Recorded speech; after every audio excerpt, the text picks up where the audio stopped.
double braid with side bangs. You're gonna do basically, you're gonna start with a French braid technique on the bangs through the crown of your head around to the nape of your neck, and then you'll stop that braid, and then you'll pick up and just do a braid on the lengths of your hair along the side. So picking up that tail left from the bangs French braid. So let's go ahead and get started. You decide which side you want to part your hair on. I always part it on the left, and you just take a little section in the crown of your hair. Don't go too far back because you want to leave enough hair to kind of puff up a little bit on the second braid so that it's not all just slicked back. I hate my hair slicked back. So you do the first, in case you don't know how to do a French braid, you just kind of do one initial braid, the first step around for both sides, and then you pick up another section of hair before you do the next cross of hair. Then you pick up a section from the back,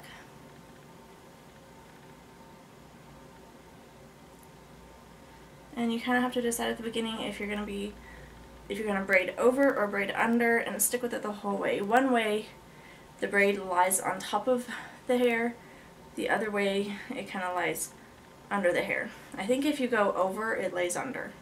I think they're opposites. If I'm wrong, correct me in the comments.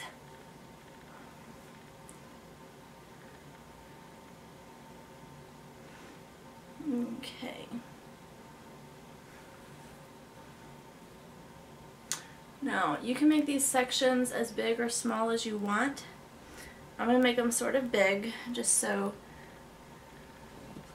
I don't take up too much of your time, but you can still get the idea. Don't worry about the ends of your bangs that hang out of it and look hideous right now. We're going to go back and use some bobby pins to pin those in.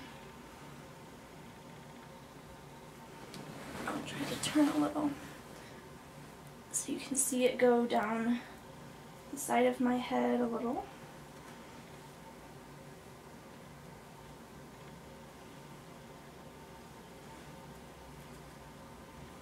Okay, now that I'm behind my ear, I'm just going to do a couple more, and then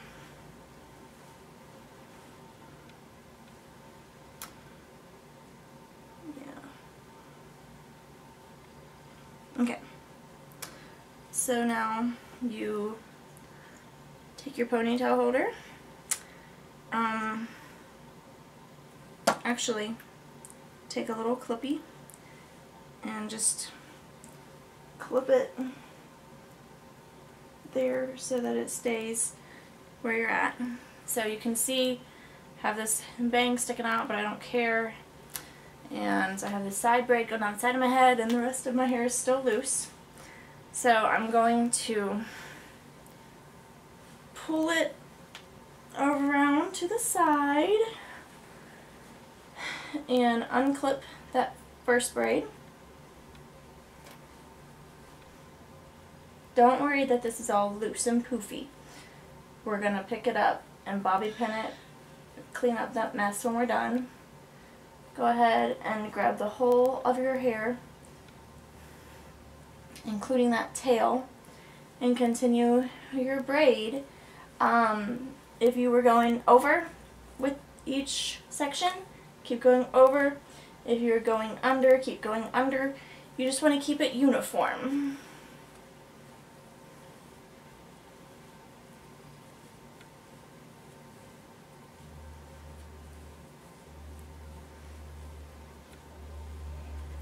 Alright. And if you have layers, this is going to get a little more iffy the lower we go. So when you're comfortable with the length of the tail that you have left, you can stop and put a ponytail holder on it.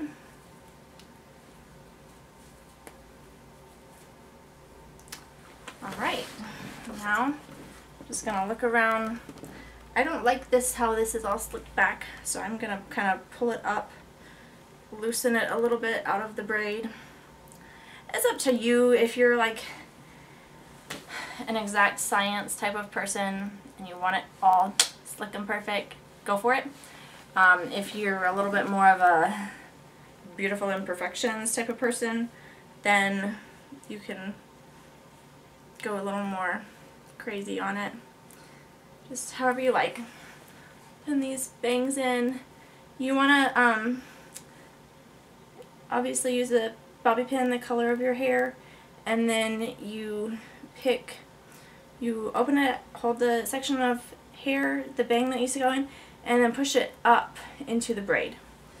That helps you hide the bobby pin in the hair, and it also just kind of helps it look a little bit more loose and full as you pin it, rather than tight and like bumpy.